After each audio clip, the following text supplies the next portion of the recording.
매도를 할 거냐, 아니면 내가 보유를 하면서 밸류업을 할 거냐, 이런 부분들에 대한 결정을 해야 된다. 우리는 왜 결정을 해야 되냐면, 이재명 정부에서 지금 표명하고 있는 것들이 농지 갖고 있는 사람만 우리가 잡는 것 같지만 실제 그렇지 않아요. 이재명 정부에서 하려고 하는 거는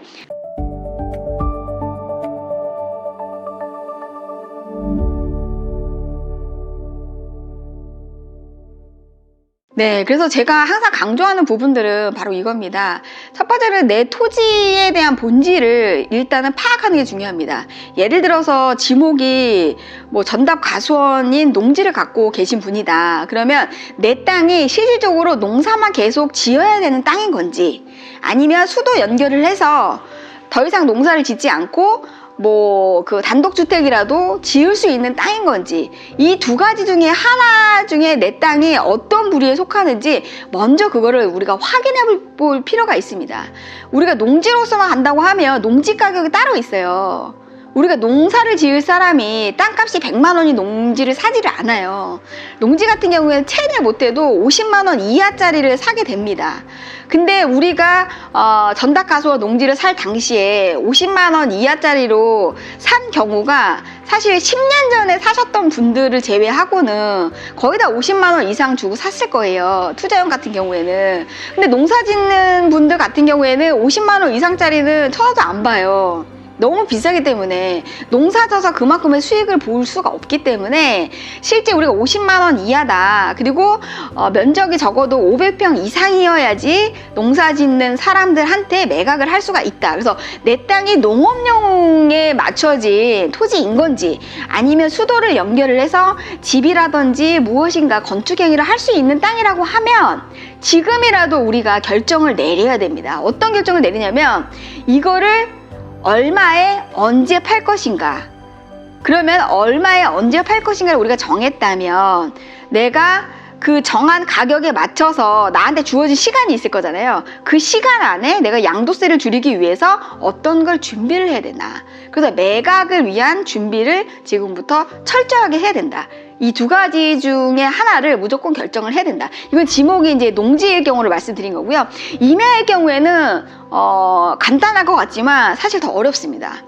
그러니까 임야를 보유하신 분들은 이걸 확인하셔야 돼요. 첫 번째, 내 땅에 지금 현재 나무가 많이 있느냐, 아니면 나무가 아예 없고 농사를 짓고 있느냐, 이 두 가지 중에 하나, 그거를 이제 고려하시고, 만약에 임야인데 내 땅에 뭐 나무도 없고 농사만 짓고 있어. 그럼 정말 좋은 컨디션을 보유하고 있는 거니까 문제가 없는 거고요. 그럼 그 땅을 내가 얼마에 언제 팔 것인가, 이걸 우리가 만약에 결정을 한다고 하면은 그 땅에 우리가 가격이 결정되는 순간은 뭐냐면 건축을 할 수 있느냐 없느냐예요. 건축을 할 수 있는 땅이라고 하면은 우리가 적어도 50만 원 이상이 되겠죠. 그리고 뭐 도로가 만약에 더 넓다 하면 100만 원이 넘을 것이고, 용도 지역이 뭐 자연녹지나 뭐 이런 식으로 간다고 하면 그게 땅값이 뭐 150, 200 이렇게 가겠죠. 그러니까 내 땅에 갖고 있는 원래 본질이 어느 정도까지 땅을 효율적으로 쓸 수 있느냐가 땅값을 결정할 수가 있는 거예요.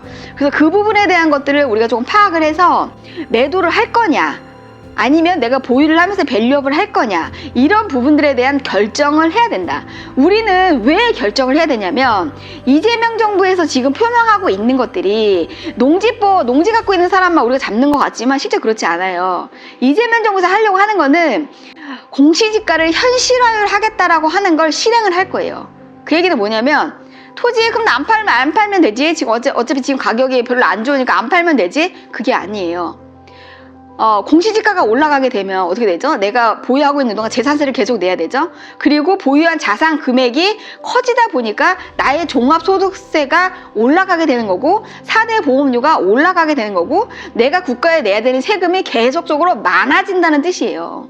그렇기 때문에 어떤 방식으로든 내가 지금 팔 건지, 그거 팔 거라면 언제 팔 건지, 그리고 얼마에 팔 건지, 이런 전략이 지금 당장 세워놔야 된다.